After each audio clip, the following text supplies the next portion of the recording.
não parar, não precipitar e não retroceder.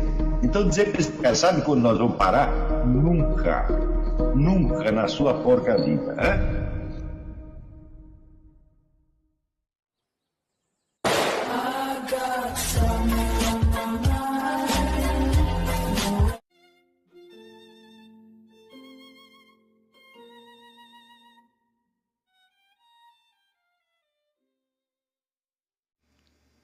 E aí pessoal, tranquilo?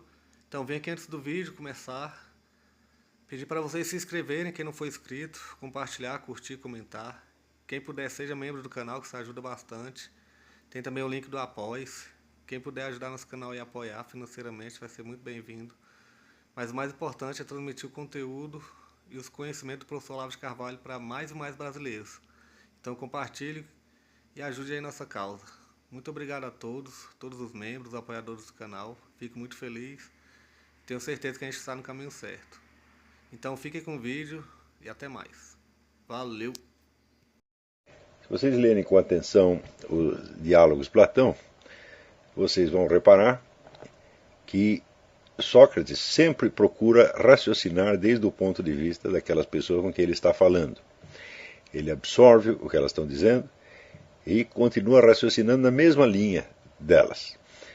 E, evidentemente, só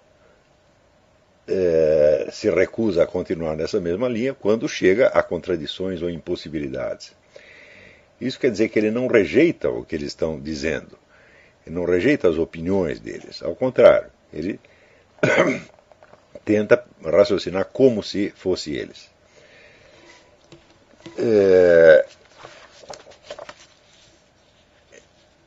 Isso quer dizer que existe no fundo de toda a possibilidade, vamos dizer, de compreensão e de diálogo filosófico, existe o fenômeno da amizade, da compreensão e da simpatia. Sem isto, nada é possível. Hein?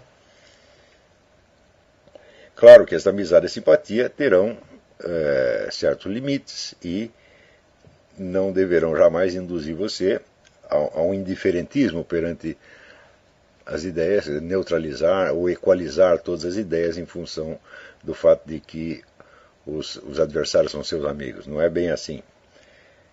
Mas a dificuldade aí é que, para compreender uma ideia, não basta apenas você absorver o sentido literal, o sentido verbal do que está sendo dito, e não basta sequer você ter a representação mental dos objetos. É preciso realmente você se colocar do ponto de vista da pessoa. E o ponto de vista jamais consiste somente de ideias. Ele consiste também de percepções, de sentimentos, de símbolos, de valores, de evocações, etc, etc. De modo que nós somos colocados quase que numa situação, por assim dizer, stanislavskiana. Eu já me referi, aulas atrás, ao método do grande ator e diretor teatral russo Konstantin Stanislavski, que achava que o problema principal do ator era tentar colocar-se do ponto de vista do personagem, mas para isso ele precisaria não somente repetir as palavras, mas precisaria reproduzir a constelação de representações mentais e de emoções que, teoricamente, estariam se desenrolando na alma do personagem. E, para isso, ele recorria a um método que ele chamava memória afetiva. Quer dizer, por estranha que sejam a você as emoções, as reações de um determinado personagem, deve haver na sua memória afetiva alguma coisa que seja ao menos vagamente parecido com aquilo. Então você pode articular internamente essas suas recordações de modo a reproduzir uma constelação de sentimentos que seja aproximadamente a mesma do personagem em questão. Não é isso? Então, por que nós não conseguimos fazer isto? Bom, qual é a dificuldade de fazer isso? Existe um famoso koan no budismo. Koan é um enigma, é uma fórmula enigmática, em que dois fulanos veem uma bandeira tremulando ao vento, e um deles diz que o ar está agitando a bandeira, e o outro diz que é a bandeira que está agitando o ar. E eles ficam discutindo, né, até que chega o mestre deles, e eles perguntam, é o ar que está agitando a bandeira ou a bandeira que está agitando o ar? E o mestre responde, não, é a sua mente que está agitando uma coisa e a outra. Esse Koan pode ser entendido em dois sentidos. O primeiro é do subjetivismo vulgar, ou seja, que nada disso está se passando e tudo é apenas uma representação mental na cabeça dos dialogantes. Mas esse, evidentemente, é apenas um sentido, como é que se diz, mecânico, automático, boboca, né?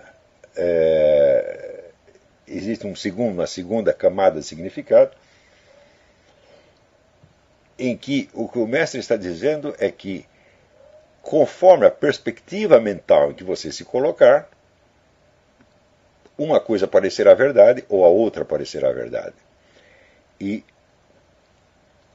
como isso depende precisamente da perspectiva em que você se coloca, então as duas coisas têm o seu lado de veracidade, ou seja, o ar agita a bandeira, mas é claro que a bandeira, quando ela se move, ela também agita o ar.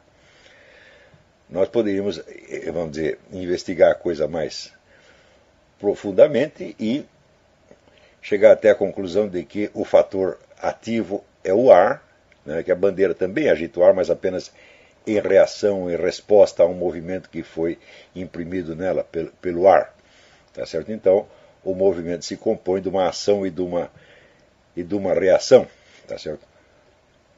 Assim como se você está serrando um pedaço de madeira, existe uma ação que o serrote imprime à madeira, mas também existe uma ação que a madeira imprime ao serrote, quer dizer, a madeira resiste ao serrote. Então ela não é puramente passiva, ela também tem um lado, por assim dizer, ativo. Tá certo? Então, vamos dizer que a primeira dessas interpretações, que é a mais boboca, e que é aquela que ocorre às pessoas quase que imediatamente hoje em dia, nós podemos chamar de subjetivista. Quer dizer, você reduz tudo a um problema de percepção subjetiva, algo que se passa no cérebro dos personagens. E a segunda nós vamos chamar mais de perspectivista. Quer dizer, não se trata de reduzir tudo a uma operação mental, mas de entender que os dados do mundo objetivo, eles se articulam diferentemente conforme a atitude mental com que você se coloca perante eles. Isso significa, portanto, que nenhuma das duas perspectivas é completa ou verdadeira em si mesma. Somente a articulação delas é que pode levar à verdade.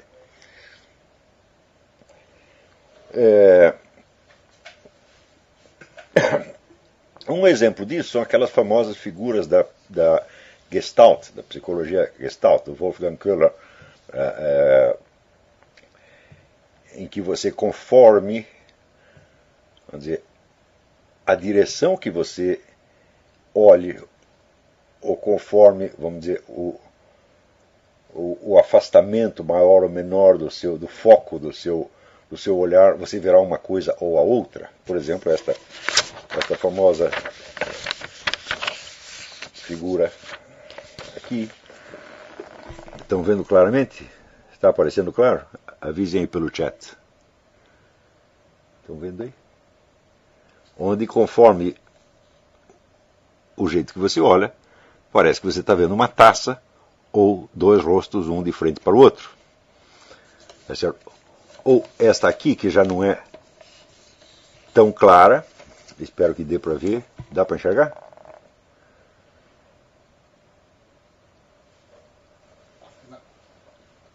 Onde você pode ver aqui o perfil de uma moça que tem o rosto aqui em cima, o seio, a barriga, ou, de outra maneira, você vê o perfil de um velhinho, que aqui tem o nariz, aqui tem o queixo, a boca. Quer dizer, a figura é a mesma, o que muda é apenas, vamos dizer, a intenção ou a direção do olhar. Não é isto? Bom, neste caso, apenas, vamos dizer, a mudança da direção é apenas uma coisa simples. Você só tem aqui duas possibilidades. Ou você olha de um jeito, ou você olha do outro. Tá certo? Porém, para você se colocar do ponto de vista de uma pessoa, tá certo? E tentar, por assim dizer, enxergar com os olhos dela, a operação é muito mais complexa, porque não basta você mudar uma direção, você não tem, vamos dizer, duas figuras já prontas entre as quais você optar, não é isso? Você vai ter, de certo modo, você vai ter que criar toda a constelação de representações e de emoções, e isto pode ser bastante difícil de fazer em certos momentos. Porém, se você não o faz, é certo que você não entende o que a pessoa está dizendo. Você está entendendo apenas a expressão verbal e formal, por assim dizer, a expressão transportável. Quer dizer, você pega uma certa frase e você entende num sentido uniforme que ela teria tal como pronunciado na boca de qualquer outra pessoa. Tá certo? Mas nós sempre temos que lembrar aquele ditado latino: duo si idem dicunt non est idem. Quer dizer, se duas pessoas dizem a mesma coisa, não é a mesma coisa. Tá certo? Então, se você não pega a coisa com a conotação, com a intenção precisa, concreta que teve naquele momento, na boca daquela pessoa, então realmente você não está entendendo. Claro, muitas vezes nós nos recusamos a fazer isso porque a primeira apresentação da ideia nos infunde uma certa repugnância, uma rejeição instintiva. Tá certo? E a partir dessa rejeição nós começamos a argumentar contra aquela ideia, mas certamente nós então o fazemos sem tê-la compreendido. Nós estamos mais preocupados em nos defender dela do que em compreendê-la. O medo de ser infectado ou influenciado por ideias adversas é evidentemente um tremendo obstáculo ao aprendizado da filosofia. Tá certo? E os diálogos socráticos nos mostram isso de uma maneira muito, muito clara, tá certo? Onde a imensa flexibilidade com que Sócrates se coloca do ponto de vista dos seus interlocutores, estando sempre disposto a concordar com eles, se for possível. Tá certo? E ele, evidentemente, só parte para a discordância quando, desenvolvendo as ideias deles no sentido que eles colocaram, ele chega a obstáculos ou a contradições intoleráveis, sendo, portanto, obrigado a remanejar os dados e apresentar alguma outra hipótese. Sendo que, em muitos casos, Sócrates não apresenta hipótese alguma, ele se limita a mostrar as dificuldades inerentes às ideias que os seus interlocutores lhe apresentam.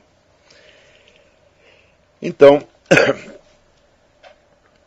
eu vou lhe dar um exemplo de como isto pode ser difícil. Este koan eu encontrei estas mesmas semanas, eu já conhecia há muito tempo, eu não como Michel Weber costumava citar este koan nas nossas aulas, mas esta semana eu reli num livro do Andrew Newberg. Andrew Newberg é um neurologista da Universidade da Pensilvânia que fez estudos importantíssimos sobre os efeitos da prece no cérebro. Tá certo? E não é preciso enfatizar a importância, o valor que este trabalho tem. Ele demonstra ali por A mais B, experimentalmente, que a prece tem efeitos benéficos nas pessoas, chegando a operar curas extraordinárias, ou, na melhor das hipóteses, a ser um elemento fundamental para a saúde mental dos indivíduos. Mas o que há de mais importante no trabalho dele é que ele demonstrou que a abertura para a transcendência, isso é quase um termo wegeliniano, né? A abertura para a transcendência é um elemento fundamental da saúde do cérebro, da integridade do funcionamento cerebral. Quer dizer, E esta abertura, evidentemente, ela não dá para você um conhecimento, ela dá apenas uma possibilidade, por isso mesmo que se chama uma abertura, e esta abertura, então, contém, evidentemente, um elemento de fé e de esperança, tá certo? Sem o qual a abertura se fecha. Quer dizer, você, como diz São Paulo, quer dizer, a fé é o conhecimento daquilo que você ainda não conhece, é a visão daquilo que você ainda não viu. Então, se não tem abertura, você não vai ver nada. Se tiver abertura, não é seguro que você vai ver nada, tá certo? Mas há uma possibilidade. Então, a abertura para esta possibilidade, ela se mantém através da fé. E se não há esta abertura, então o cérebro inteiro começa a funcionar de uma outra maneira, tá certo? E vem todos, vamos dizer, sintomas de depressão e outras doenças, etc, etc. Então, o que fica demonstrado nesses estudos, essa é uma série de livros da maior importância. Eu vou mostrar alguns para vocês aqui. Esse aqui, Born to Believe, Nascidos para Crer. Why God Won't Go Away, Por que Deus não irá embora? Princípios da Neuroteologia. São livros de uma importância extraordinária. No entanto, mesmo nesse trabalho, nós encontramos aí uma dificuldade. Ele faz toda esta investigação partindo do princípio de que o pensamento, o cérebro produz o pensamento. Este é vamos dizer, um dos princípios, né? Então, quando ele diz isso, e eu vejo que ele acabou de citar o Koan, eu penso assim, é o cérebro que produz o pensamento ou o pensamento que produz o cérebro? Né? Quer dizer, é o mesmo problema da bandeira. Então, qual é o fator ativo? Na verdade, você tem, não dois fatores ativos, mas você tem vários.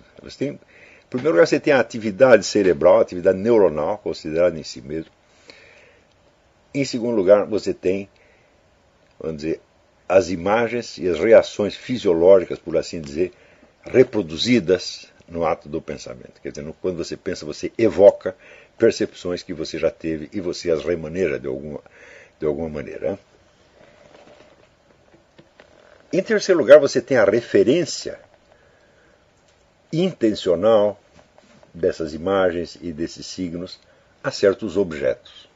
Objetos que podem ser ou coisas do mundo exterior, ou experiências vivenciadas, ou até elementos do seu próprio mundo interior. Mas é claro que essas referências não são os objetos. Isto é um ponto absolutamente fundamental.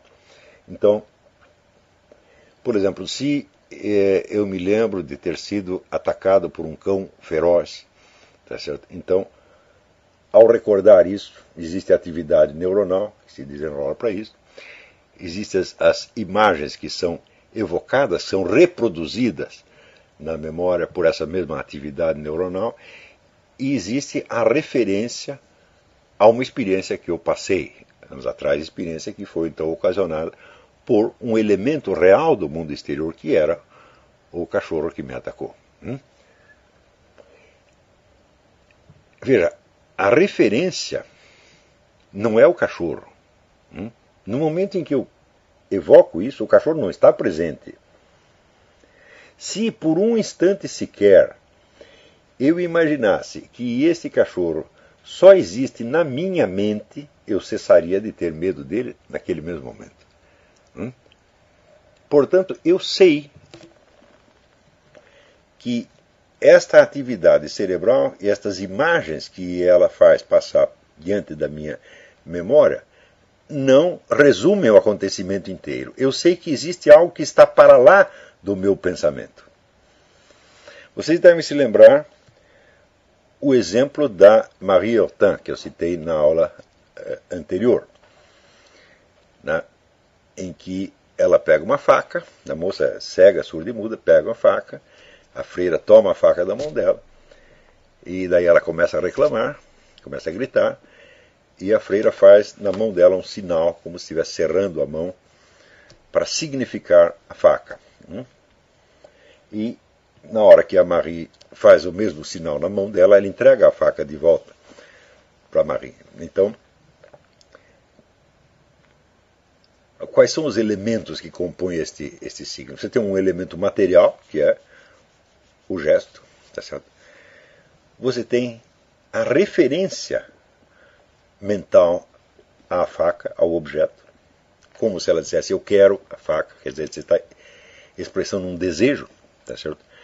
Mas se este desejo contivesse em si o próprio objeto a que ele se refere, então o desejo se satisfaria a si mesmo automaticamente e não seria preciso a faca real.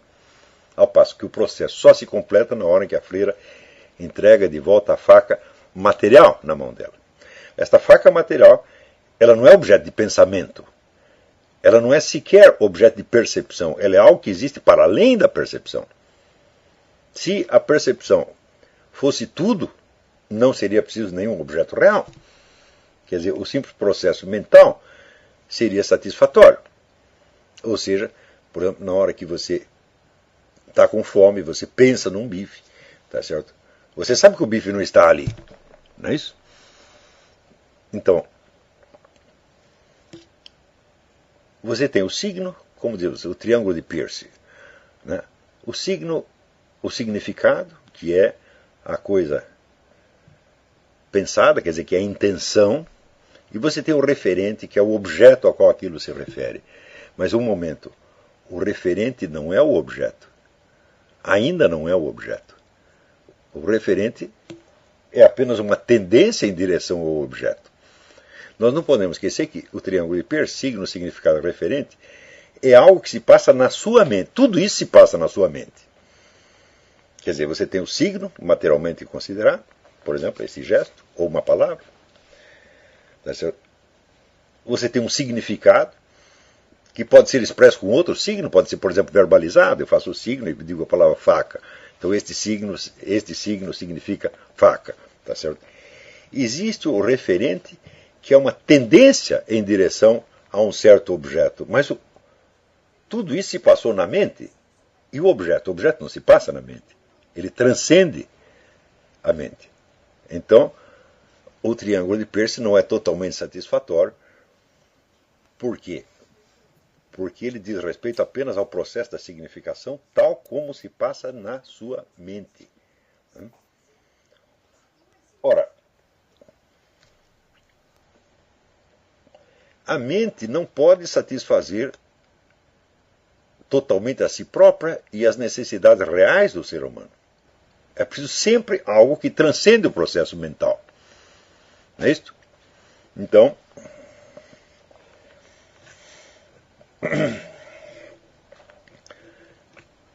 se não fosse assim, então todo desejo mentalmente representado, ele traria em si próprio a sua própria satisfação.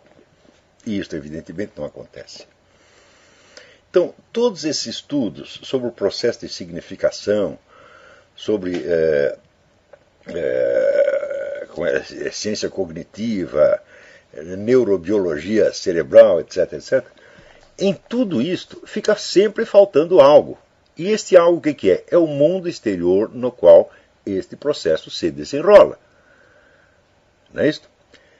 Mundo exterior sem o qual nós também não existiríamos, tá certo?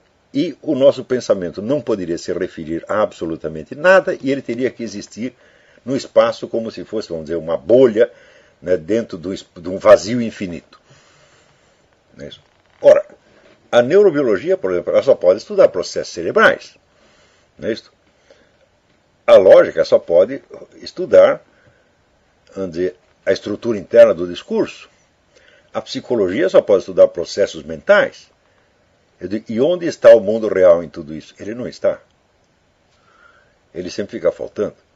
Porque senão, se você fosse, vamos dizer, completar a lógica, a neurobiologia, a psicologia, etc., etc., com aquilo a que o referente se refere, tá certo? Você teria que ter toda uma cosmologia ou toda uma metafísica, uma ciência do universo inteiro. E não é justo exigir que essas ciências abarquem tudo. Mas o fato é que todos os processos que elas descrevem se passam dentro desse tudo. Se passam dentro de um treco chamado realidade.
Chegamos a mais um final de uma aula, de um vídeo.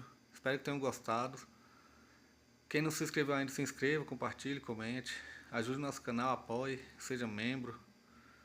E ajude o nosso canal a chegar a cada dia a mais brasileiros que precisam muito do conhecimento do professor Olavo de Carvalho. Então é isso aí, fique com Deus, até o próximo. Valeu! Então é isso aí, pessoal. Que é o nosso canal. Que são alguns livros que eu já li. A maioria foi doação, mas alguns eu adquiri, professor Olavo de Carvalho. Alguns livros se perderam aí que eu emprestei. Professor Alexandre Costa. A Bíblia Sagrada. 10 lições sobre Karl Marx. Indico a não ler esse livro, que é muito ruim mesmo. Alguns pensadores aqui que realmente, como o professor Olavo de Carvalho disse, não são pensadores. Valeu, tamo junto aí. Apoie nosso canal, seja membro.